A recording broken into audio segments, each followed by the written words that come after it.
There isn't really a wrong way to make a character in Dungeons & Dragons. Despite the popularity of optimization and min-maxing, plenty of characters can get by without taking these steps. Still, there are some mistakes that players should seek to avoid when building effective characters. Those experienced with the game are less likely to fall into these traps, but there's always more to learn. From ability score allocation, feat choices, and even what equipment characters use, there are plenty of ways to improve a D&D, even if the game isn't one that players necessarily win or lose. D&D characters certainly shouldn't always be optimized. That's only one way to play, and only the most challenging tables really need it.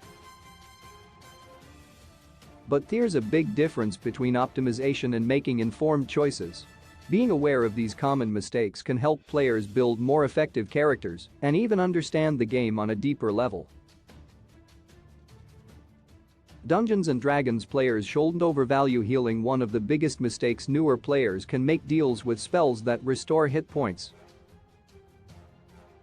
A representation of a character's physical well-being and will to fight, hit points are essential to manage in D&D. If a creature ever reaches to 0 hit points, it falls unconscious or dies, players usually keep a close eye on their hit points, then, to ensure their character's safety. Restoring lost hit points is important, and some D&D characters, like certain clerics, are particularly good at it. However, it's not quite as important as players might expect. Realistically, player characters can be just as effective in a fight at 1 hit point as they are with their maximum hit points. Casting a spell to restore hit points to an already conscious party member might let them soak up another hit or two, but has to be balanced against the value of using that spell slot elsewhere.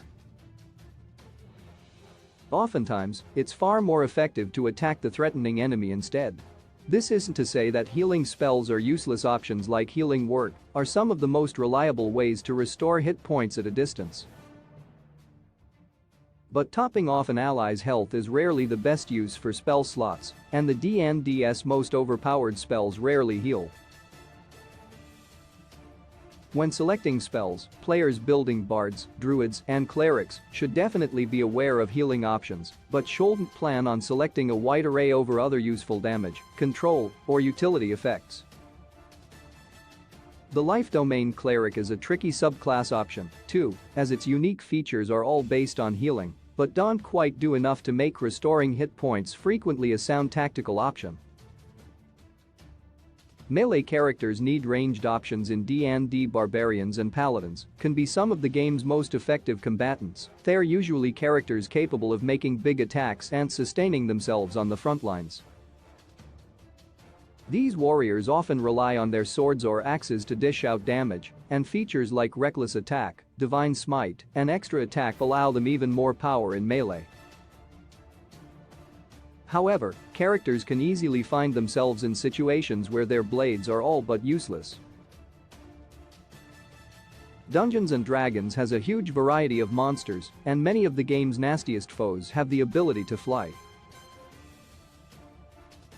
Creatures like dragons, high-level fiends, and all sorts of monstrosities can easily outpace player characters with their fly speeds, staying out of reach of their melee range.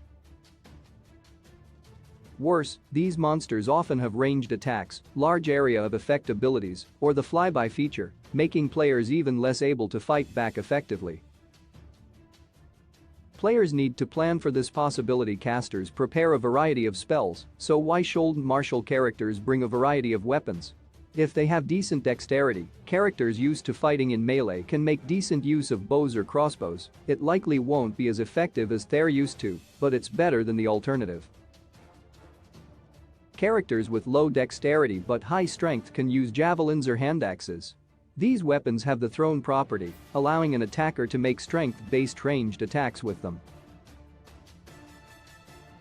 Weapons in D&D aren't so complex anymore, but players should still put thought into what they are going to carry. It pays to have a backup or 3 ready to go. Some Dungeons & Dragons feats round out ability scores in 5th edition Dungeons & Dragons. Feats are an optional mechanic that allow characters to specialize in areas of combat, exploration, and social interaction. To take a feat, a character forgoes a 2-point ability score improvement, usually trading a slight bump to general power for a more narrowly focused feature. Players might not realize, however, that there's a way to have their cake and eat it, too. Some feats, often referred to as half feats by the D&D community, add 1 point to an ability score that's relevant to the feat. This often comes as part of some of D&D's weaker feats, as a sort of compensation. Increasing an ability score by just 1 point might not do much if it ends up at an odd number. An ability score's modifier, the number that really matters, only changes for every 2 points in the score, but if the number is even, the modifier increases. As such, half feats are a great way to round out a character's abilities when a player finds themselves with one or more odd-numbered score. Plus, several half feats are powerful in their own right. D&D's mundane equipment is surprisingly useful when delving into a dungeon. Some supplies seem like obvious choices to bring. Torches, weapons, and spell components are all must-haves, and players often bring some of D&D's trusty magic items. Savvier adventurers will know to bring items from the adventuring gear list, like crowbars and the classic 10-foot pole. However, there are even more options for items every adventurer should carry, or at least consider bringing with them. Flour has a ton of different uses, from preemptively laying it out to check for tracks to throwing at invisible creatures, and it's even flammable in a pinch. Chickens can be set loose to haphazardly check for traps, or just cause a commotion. These, and others, are incredibly cheap and infinitely useful. They may not be the most powerful options available in Dungeons & Dragons, but anyone who isn't at least considering these is likely making a mistake.